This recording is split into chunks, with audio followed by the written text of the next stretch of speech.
সরকার জনগণের আশা আকাঙ্ক্ষা মনের ভাষা বুঝতে পারছে না।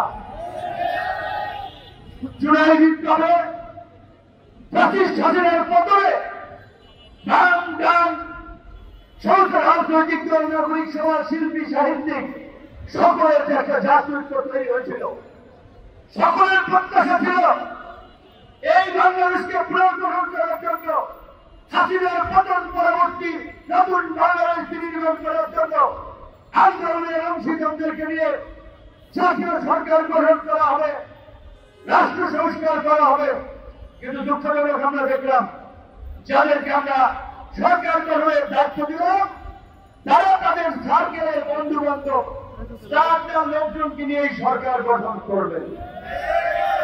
মানুষকে হতাশ করে আন্দোলনকারী নেতৃবৃন্দ রাজনৈতিক দল সম্পর্কে আঘাত দিলেন, যার ফলে এখন রাজনৈতিক দলগুলো দ্রুত সময়ে নির্বাচন চাচ্ছে।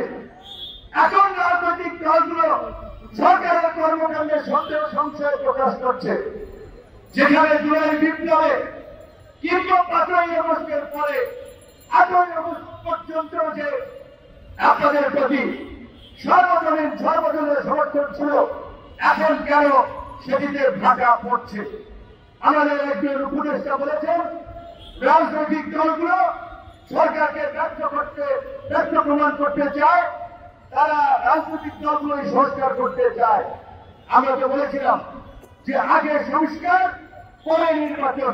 প্রয়োজনে যদি ২ বছর এই সরকারকে থাকতে হয়, ৫ বছর যদি এই সরকারকে থাকতে হয়, এই সরকার থাকবে, সেই সমর্থন আমরা দেব।